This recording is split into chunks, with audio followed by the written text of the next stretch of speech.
अस्सलाम वालेकुम दोस्तों, मैं हूं एजी अब्दुल और हम वेक्टर के एस्पायर में 3D मॉडलिंग सीख रहे हैं।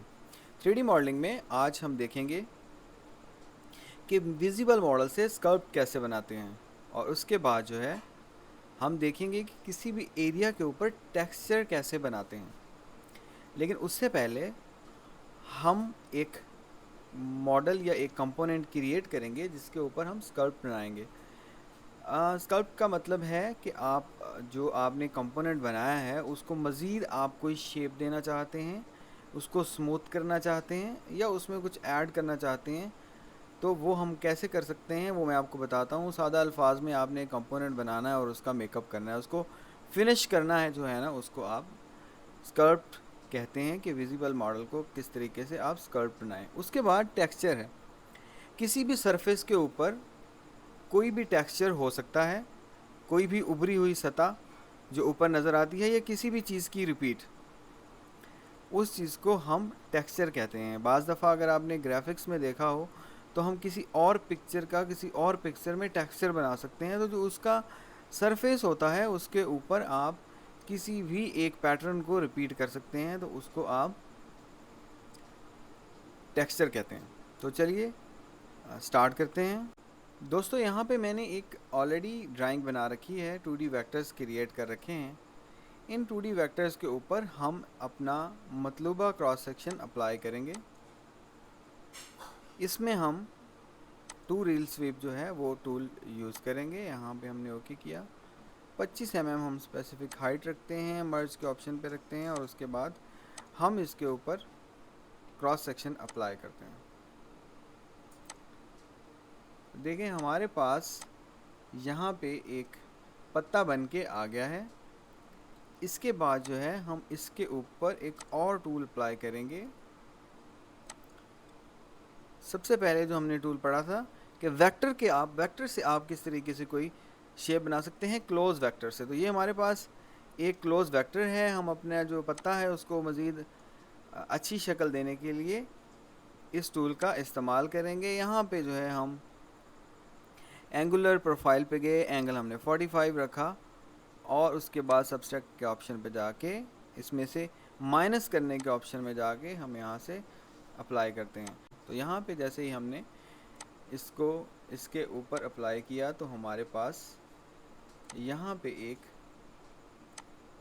चीरनी बन के आ गई, और हमारा जो पत्ता है वो मज़ीद उसकी शेप में चेंजेस आ गई। तो यहाँ पे हम स्टार्ट अ न्यू कंपोनेंट करेंगे और क्लोज करेंगे। यहाँ पे अब हम दोनों जो हमारे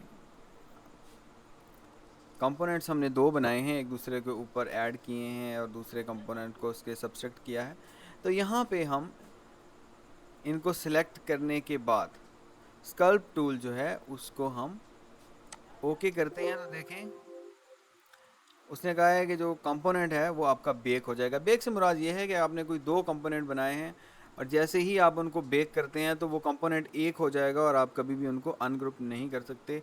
जो हमने ग्रुप अनग्रुप पढ़ा है वो टेम्परेरी होता है, उसको आप अनग्रुप कर सकते हैं, लेकिन अगर आपका कंपोनेंट बेक हो गया तो फिर आप उसको अनबेक नहीं कर सकते। और ये जो स्कल्प टूल है ये सिर्फ बेक कंपोनेंट्स के ऊपर काम करता है, तो वो कह रहा है कि मैं इसको बेक कर रहा हूँ दोनों को, तो कोई बात नहीं, हम यहाँ पे ओके करते हैं, हमें यहाँ पे बेक कंपोनेंट ही चाहिए। यहाँ हमारे पास इस टूल में हमें स्मूथनेस का ऑप्शन मिल जाता है, स्मज का ऑप्शन मिल जाता है, हम कुछ रिमूव कर सकते हैं, डिपॉजिट कर सकते हैं इसके ऊपर, और उसके बाद जो ब्रश हमने किया है उसको अनडू भी कर सकते हैं। उसके बाद जो है हम यहाँ से इस ऑप्शन को सिलेक्ट करके अपना जो कंपोनेंट है उसको मूव कर सकते हैं, इसके अलावा ये मूव नहीं करेगा। तो देखें हमने इसको थोड़ा सा बड़ा किया। यहाँ पे देखें हमारे पास जो हमारा कंपोनेंट है वो बिल्कुल स्मूथ नहीं है और हम चाहते हैं कि हम इसको हल्की हल्की सी स्मूथनेस दें, तो हम यहाँ पे स्मूथ के ऑप्शन में जाएंगे। डायमीटर आप कभी भी चेंज कर सकते हैं माउस के ज़रिए से, और जो है स्ट्रेंथ आप 20 के आसपास रखें या उससे भी कम, तो बाद में जैसे आपको लगे कि मुझे स्ट्रेंथ चाहिए तो फिर आप उसको चेंज कर सकते हैं, लेकिन इनिशली इस पर रखें। स्मूथनेस 70-75 के करीब ठीक है। नॉर्मल मोड में हम इसको अप्लाई करते हैं तो देखें स्मूथनेस आना स्टार्ट हो गई। कुछ लोगों ने ये भी पूछा था कि कंपोनेंट स्मूथ क्यों नहीं होता, तो हम उसको स्मूथ कर सकते हैं। स्मूथनेस का एक अलग से पूरा टूल भी है, लेकिन आप इस टूल के ज़रिए से भी इसको स्मूथ कर सकते हैं। अब हम दोबारा से इसको अपनी जगह से हिलाएंगे और अगेन स्मूथ, और देखें हम यहाँ पे अपने कंपोनेंट को स्मूथ कर सकते हैं। अगेन हम दूसरी साइड पे जाएंगे, जितना चाहें आप इसको स्मूथ कर सकते हैं, इसमें ऐड कर सकते हैं। जहाँ से आपने इसको स्मूथ किया है उसको अंडू भी कर सकते हैं अगर आपको ये ठीक नहीं लग रहा। अगर आपने यहाँ से डिस्कार्ड कर दिया तो फिर भी आपकी सारी चीज़ें जो है वो ख़त्म हो जाएंगी, लेकिन हम कीप रखेंगे और इसको ओके कर देंगे। तो देखें हमारे पास बेक है, लेकिन इस तरीके से लग रहा है कि हमने एक ही कंपोनेंट डायरेक्टली इसी तरह जनरेट किया है, जबकि हमने इसके ऊपर 2 कमांड जो हैं वो इस्तेमाल की हैं। दोस्तों हमारे पास यहाँ पे एक कंपोनेंट आ गया है। अब हम चेक करेंगे कि हम इस कंपोनेंट से अपनी फ़ाइल के ऊपर टेक्सचर कैसे बना सकते हैं। अगेन हम इसको सिलेक्ट करेंगे और अपने टेक्सचर टूल में जाएंगे। यहाँ पे देखें हमारे पास कुछ स्पेसिंग के ऑप्शंस हैं कि आप साइड वाइज, अपवर्ड, इसकी क्या स्पेसिंग रख सकते हैं। उसके बाद आपकी जो 45 के एंगल पे स्पेसिंग आ रही है वो आप कैसे कर सकते हैं। तो हम सिंपली जो है अपने कंपोनेंट को फाइल के सेंटर में लाएंगे और उसके ऊपर टेक्सचर टूल जो है उसको अप्लाई करेंगे।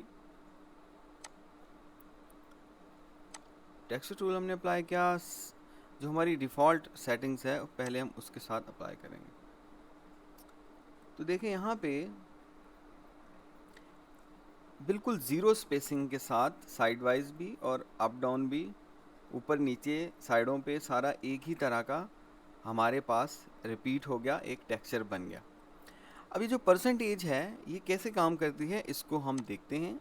मिसाल के तौर पे अगर हम यहाँ पे 15% इसको प्लस पे लेके जाते हैं, ज़्यादा करते हैं, तो देखते हैं कि क्या होता है।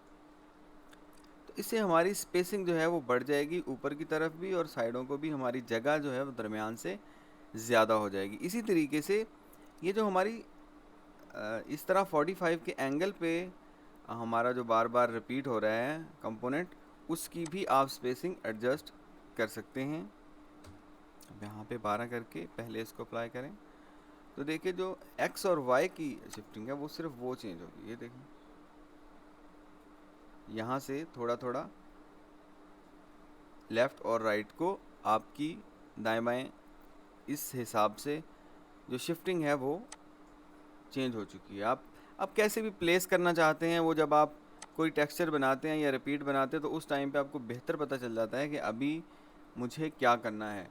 ये सिर्फ जो ट्यूटोरियल्स हैं या जो मैं बताता हूँ टूल का इस्तेमाल, उसका पर्पज़ यही है कि आपको पता चल जाए कि ये वाला फंक्शन जो है ये काम क्या करता है, और उसके बाद जब आपको ज़रूरत हो तो आप इसको इस्तेमाल कर सकें। इसीलिए तो हम इसको सारे इसके फंक्शन चेक करते हैं कि ये करता क्या है, और बाद में जब हम ट्यूटोरियल्स बनाते हैं या कोई भी चीज़ बनाते हैं तो उसमें हमें पता चल जाता है कि हमें तो ये प्लेसमेंट करनी है और इसको ज़्यादा मेहनत करने की ज़रूरत नहीं है। जैसा कि अगर आपके पास एक ही कंपोनेंट हो और आपको ऐसे प्लेस करना हो तो बहुत मुश्किल है कि आप उसको बिल्कुल सही जगह पे प्लेस कर सको, सही जगह पे रख सको और सबको बारी बारी आप सेलेक्ट करो। तो ये बहुत आसान है कि आप एक ही दफ़ा में इसको कर लें। अब इसके बाद जो है हम स्पेस कम करके देखते हैं।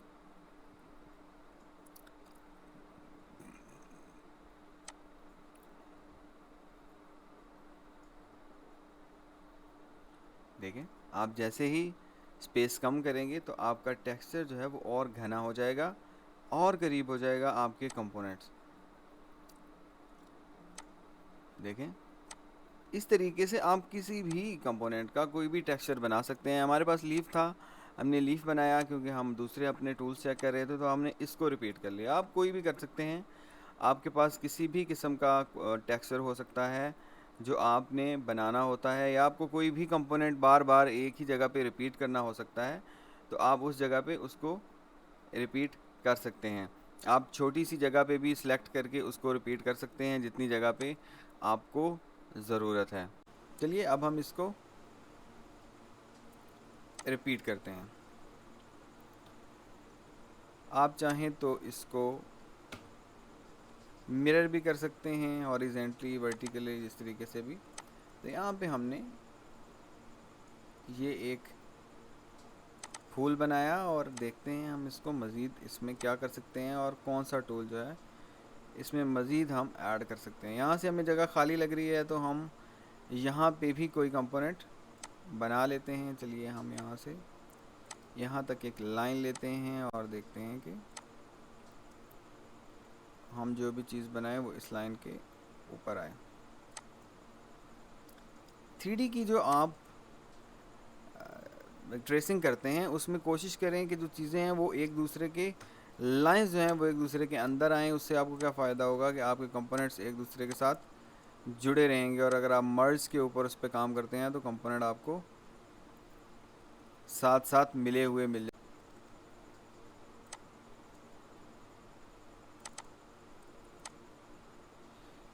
کلوز ویکٹر بنانے کے بعد ہم اس کے اوپر اگین اینگولر پروفائل جو ہے اس کو اپلائی کریں گے. 45 کا ہی اینگل رکھیں گے اور یہاں پہ ایگزیکٹ ہائٹ جو ہے وہ ہم 25 mm کرتے ہیں جیسا کہ ہم نے باقی کمپوننٹس کی رکھی. اگر آپ کو یہ زیادہ لگ رہی ہے تو آپ ویژول ماڈل جو دیکھنے کے بعد ہمیں پتہ چلتا ہے کہ یہاں سے تھوڑا ٹھیک نہیں لگ رہا تو آپ اس کو اگین ایڈجسٹ کر سکتے ہیں. اس کو بھی ہم اسی طریقے سے چاروں سائڈس پہ اپلائی کریں گے.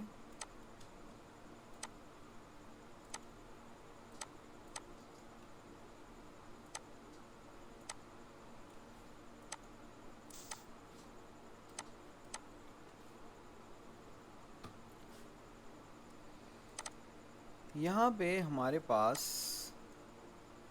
مزید شیپ میں چینجز آ چکی ہیں اور اب ہم یہاں پہ اگین ایک دائرہ لگائیں گے تاکہ یہ باقاعدہ ایک شیپ میں آ جائے. تو یہاں پہ اگین ہمیں 3D ماڈلنگ میں جا کے پروفائل شیپ اس کے اوپر اپلائی کریں گے. تو دیکھیں ابھی ہم نے یہاں پہ دیکھنا ہے کہ ہم کس طریقے سے جو ہمارا سرکل ہے وہ ہمیں کلیئر نظر آنے لگ جائے. تو ہم سرکل کو نیچے 2 mm کا بیس ہائٹ دے دیتے ہیں تاکہ سرکل جو ہے وہ مزید پرومیننٹ ہو جائے ہمارا. اس کے بعد اس کو اپلائی کریں گے اور اسٹارٹ نیو کمپوننٹ کریں گے. دیکھیں ہمارے پاس یہ ایک 3D ماڈل جو ہے وہ جنریٹ ہو گیا ہے. آج کی کلاس کو یہیں پہ ختم کرتے ہیں اور آپ کو بتا دوں کہ کمپوننٹ بنانے کی 3D ماڈل بنانے کے جو جتنے بھی ٹولز تھے وہ ہم پڑھ چکے ہیں. اس کے بعد جو نیکسٹ ٹولز ہیں کہ کس طریقے سے آپ اس کو ٹرم کر سکتے ہیں, باؤنڈری کریٹ کر سکتے ہیں, کس طریقے سے آپ اس کو سپلٹ کر سکتے ہیں, وہ آپشنز ہم اسی کمپوننٹ کے اوپر اسی 3D ماڈل کے اوپر اپلائی کریں گے. اور اس کے بعد جو ہے ہم ٹیوٹوریل سٹارٹ کریں گے کہ کس طریقے سے آپ کارونگ کر سکتے ہیں, مختلف کارونگ کے ڈیزائن بنا سکتے ہیں. اس کے لیے ہم آسان سے لے کے آگے مشکل ڈیزائنز کے لیے پریکٹس کریں گے اور دیکھیں گے کہ ہم نے جو ٹولز استعمال کرنا سیکھے ہیں ان کو ہم کس طریقے سے اپلائی کرتے ہوئے اچھے اچھے ڈیزائنز بنا سکتے ہیں. بیسک سے ایڈوانس کی طرف جائیں گے. ویڈیو کو شیئر لازمی کیجیے اور کامنٹ میں اپنی فیڈ بیک لازمی دیجیے. نیکسٹ ویڈیو تک کے لیے اجازت دیجیے. اللہ حافظ.